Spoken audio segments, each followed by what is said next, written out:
Yes. Thank you. Thank you so much. I always want to say thank you so much to our county executive, Latimer, who has been an incredible partner, and now this becomes part of my wrist jewelry, in working with the city of Mount Vernon to address COVID and so many other issues in our community. And as you said, County Executive Latimer, Mount Vernon, as the densest community in Westchester, has been able up until this point to avoid being listed in any of the designations.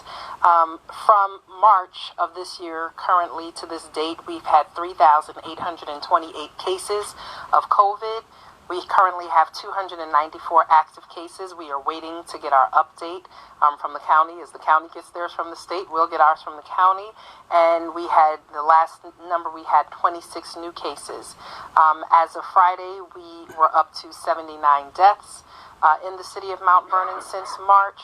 And within the past 10 days, we experienced our first death since June. And that was very hard for us to deal with. But as we've already stated, there's been an uptick throughout the county. It's really interesting, as our governor has said and as our county executive have continued to say, that the spread of COVID right now is familial. It's household based. It's people who know one another. It's family, friends who are coming to gather in each other's homes, whether it's for family events or social events. And so that is where the spread is taking place, and that is where we're trying to focus so much of our attention. As everyone gets really excited about the possibility of a vaccine, we still have to be very diligent and very vigilant in making sure that we do not put our guard down. We have been in a COVID environment, and that's what I call it, a COVID environment. It's not a post-COVID because we're still dealing with it, and we have to continue to wear our masks. We have to continue to social distance, and we have to continue to sanitize our hands and our working as well as our home areas. In Mount Vernon, people have asked constantly, well, where do you see clusters? Where are you seeing the highest rates? We have 3 zip codes primarily, 10550, 10552, 10553. It's really interesting as we've dig down and drilled into our numbers, the percentage of people in each of those zip codes is exactly the same percentage and rate of infection in each of those zip codes. So 10550 has 55% of our population. That is our largest and most densely populated portion of our city, and we have 55% of the cases. 10552 has 29% of our residents, and we have 29% of our cases. And 10553 has about 15.4 to 16% of our residents and 16% of the cases. So the cases are widespread. It is not discriminating, and that's why we continue to do education throughout the entire community. So one section of the community is not impacted more than the other. Expanded free testing is available at Mount Vernon Neighborhood Health Center. We're grateful to the state. They gave us a testing site back in the end of May, and we were able to stand that up. I went on Friday, just this Friday, to get a updated COVID test, and I got my results at about 12 o'clock today, and I'm negative. And this is something that I do on occasion. I don't go constantly to get tested, but as we encourage our residents to be tested, because it is the asymptomatic spread of COVID that is the biggest spreader of this infection. People who are asymptomatic and don't know their status are the ones who are spreading it, and it impacts their friends and family sometimes in a very different way. And so as a resident, as someone who's worked in public health, I want to make sure that I'm aware of my status. But even when you're not aware of your status, if you use the universal health precautions and the protocols that have already been put in place insofar as wearing a mask, social distancing, and not having large gatherings and gathering outside to an extent, then we can continue to keep the infection rates down. We also have rapid testing available at Montefiore Hospital and Medical Center, right on North 7th Avenue. So they've just reopened their rapid testing site there. We encourage you to go there. Other people are going to their doctors and some of the urgent care centers in the region. But please make sure, if you're concerned about your status or if you just need an update, to get tested. One of the things that have really helped us to be successful here in Mount Vernon, COVID came out of nowhere, and none of us has ever dealt with anything like this before. But back in March, when we saw the numbers start to rise in our region, we put together our COVID-19 task force, and it was broken into 2. One was called the Essential Business Task Force and the other the Social Distancing Task Force. And we put together an incident command system structure that was led by our chief, Robert K. Odindo, of our fire department. And we have our police department, our fire department, our DPW. They're in the operations area. We took our front-facing departments like Youth Bureau, Veterans, Recreation, and Seniors, and they became our Human Services Division. And then we had our logistics as well as our finance team combined of different departments. And so we've gone out into the community, and with the essential businesses, we wanted to make sure that they were following COVID regulations.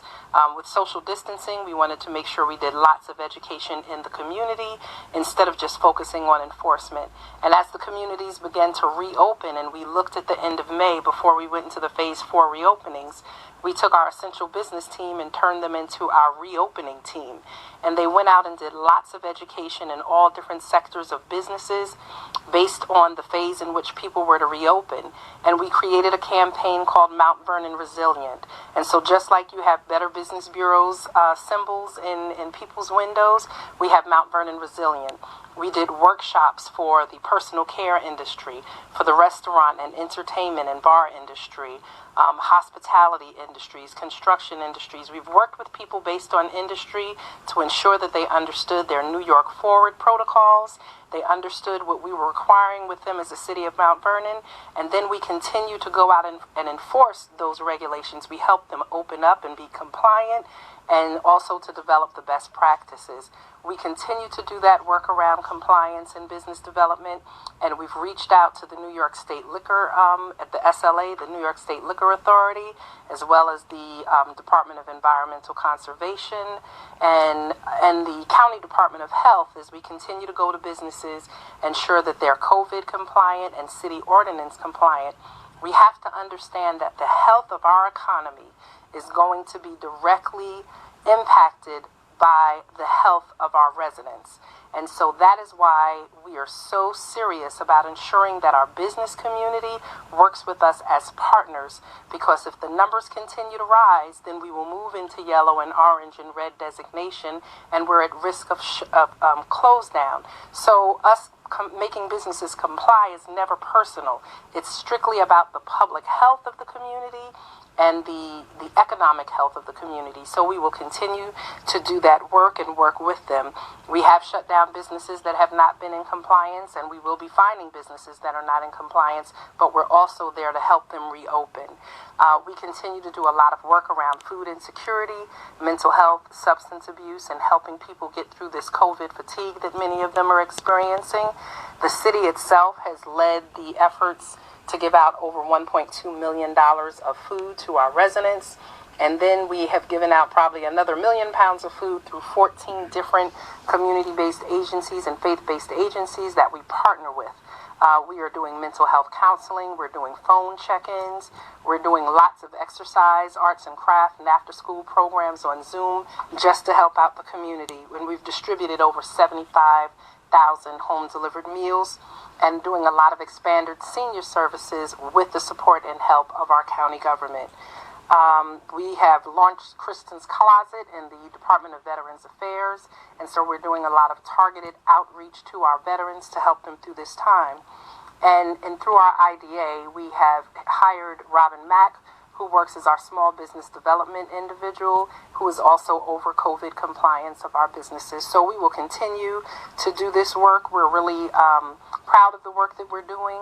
And while people are getting excited about a vaccine potentially coming out, or the vaccine is coming out, the rollout of it is going to take a while. And so we have to continue to focus on the health of our community and continue to do the things that have helped us survive as communities around Westchester, around New York, and around the country for the past 9 months now. So everyone, continue to stay safe, continue to be responsible, wear a mask, social distance, wash your hands, and thank you so much, County Executive Latimer, for giving me this space, and thank you to the residents of Mount Vernon for being partners, as well as my team for being incredible and doing all of the extra work that you continue to do.